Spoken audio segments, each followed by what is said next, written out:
The drums of the palace roared like thunder. The king's soldiers poured into the forest, their torches blazing like fireflies of war. King Adagon rode at the front of the charge, his face a pale mask of fury, his eyes burning with grief and rage. He roared his command to his men, his voice echoing through the trees, "Find her, dead or alive." But deep within the dark forest, Amara was no longer running. She was waiting. Chief Balagan stood beside her, a strange calm in his voice, a dangerous glint in his eyes. He spoke to her, his words steady and sharp. "When he arrives, you must not fear him. The people need to see strength in your eyes, not tears." Amara's hand instinctively clutched the pendant her mother had given her, the cold metal a small comfort against her skin. "And if he kills me?" she asked, her voice barely a whisper. Balagan offered a faint, chilling smile. "Then you will become a martyr, a symbol for the people to rally behind. Either way, Amara, the throne will be yours." She turned sharply, the realization hitting her like a physical blow. "You don't care about me, do you? You only care about power." His eyes glinted in the dim light, cold and hard. "Power is the only truth this palace understands. It is the only language that matters." Before she could form a reply, the sound of horses shattered the forest silence. They broke through the trees, surrounding them in a terrifying circle of flame and steel. King Adagon dismounted, his movements slow and deliberate, even in the stormy, flickering light. His crown gleamed with royal authority. His voice was soft, but it cut through the air like a blade. "So it is true. You helped her escape, Balagan." Chief Balagan gave a slight, almost mocking bow.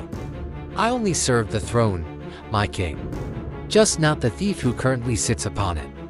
The king's face darkened, his features twisting with betrayal. "You betrayed me." "No," Balagan replied, his voice as cold as the coming rain. "You betrayed your blood." He then turned his gaze to Amara. Tell him who you are."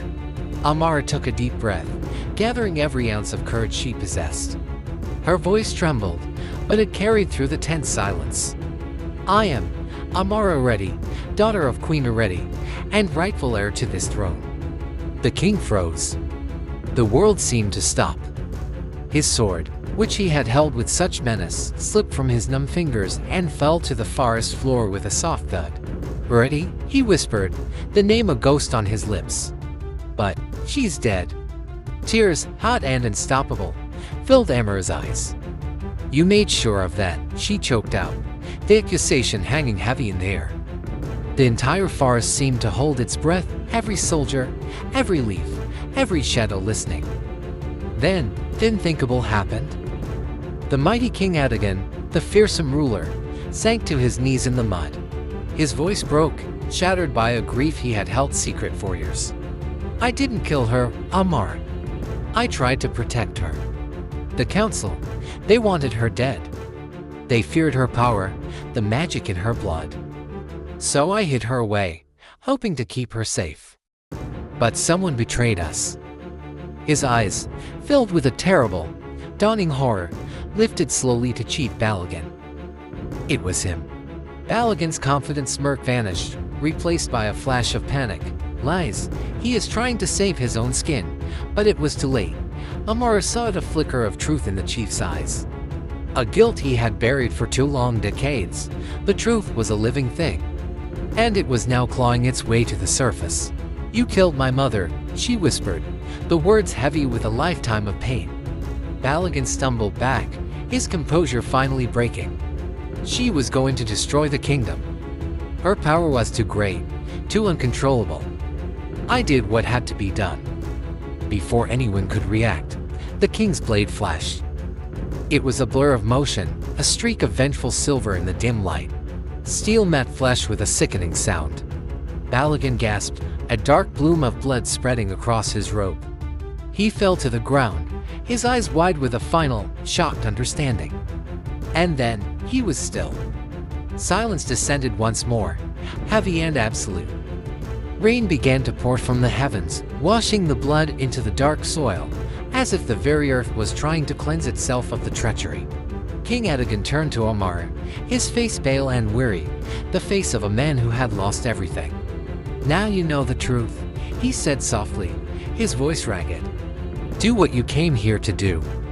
Amara stared at him, the man who had raised her as a servant, who had feared her as a threat, and who now knelt before her as a broken king, offering her the revenge she had craved.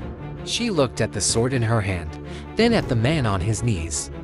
She thought of her mother, of Balagan's ambition, of the king's sorrow. And she dropped the sword. No, she said, her voice clear and strong.